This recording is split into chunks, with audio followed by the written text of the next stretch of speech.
Stand on the walls of York in northern England today, and you're standing where Roman soldiers kept watch nearly 2,000 years ago. Walk through the shambles and you're following streets first laid down by Vikings.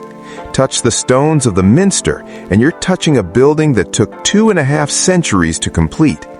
This is a city that has refused to die. Emperors have died within these walls. Kings have ruled England from here. Armies have besieged it. Plague has ravaged it. Bombs have fallen on it. And through everything, York has endured. What you're about to see is different from any history documentary you've watched before.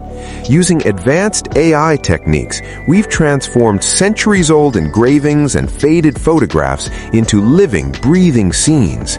You're not just going to learn about York's past, you're going to see it as it actually was. This is the story of York. 30 minutes, 2,000 years. Let's begin at the beginning. It's 71 AD.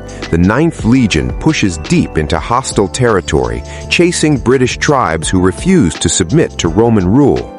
They reach a strategic point where 2 rivers meet, the Ouse and the Foss. And there they stop, not to rest, but to stay. They build a fortress, timber walls first, then stone. They call it Eboracum. The 9th Legion makes York their home. 5,000 men, battle-hardened veterans who fought across the empire. They're building bathhouses and barracks, temples and administrative buildings. This isn't a temporary camp. This is the beginning of a city. But then, something happens that still puzzles historians today. Sometime in the early 120s, the 9th Legion vanishes. 5,000 soldiers, their standards, their records, all gone from history. Where they went, we may never know. The 6th Legion arrives to replace them, and they remain in York for the next 3 centuries. Eboracum isn't just a frontier fort anymore. It's becoming something far more important.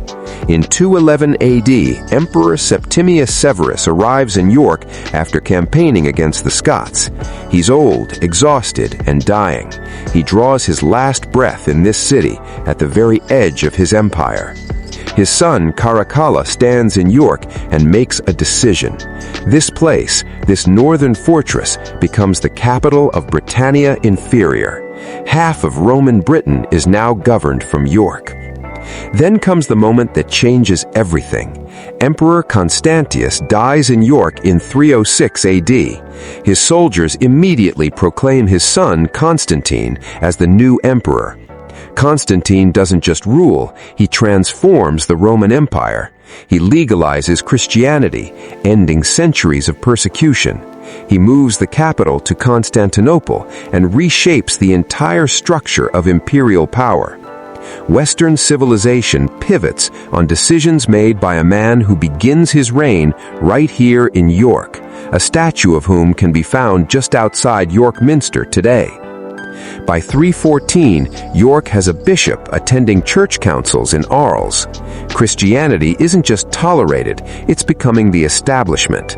The city that was born as a military fortress is now a center of faith and imperial power. When Rome finally withdraws from Britain a century later, the greatest empire the world has ever known crumbles. But York doesn't just disappear with it. The Roman walls begin to crumble. Stone is taken for other buildings. The carefully laid streets disappear beneath mud and new construction, but people remain. The Anglo-Saxons don't conquer an abandoned city. They inherit one, transform it, and make it their own. Eboracum becomes Jorvik. For 2 centuries, York adapts to the post-Roman world. Then, on Easter Day in 627, King Edwin of Northumbria, a pagan warrior who spent his life fighting for power, walks into a small wooden church in York and allows himself to be baptized. One man's conversion might not sound like much, but Edwin is a king. When kings convert, kingdoms follow. Christianity spreads across Northumbria like wildfire, and York becomes its epicenter. The small wooden church where Edwin is baptized will eventually become the Minster, but that transformation will take centuries. By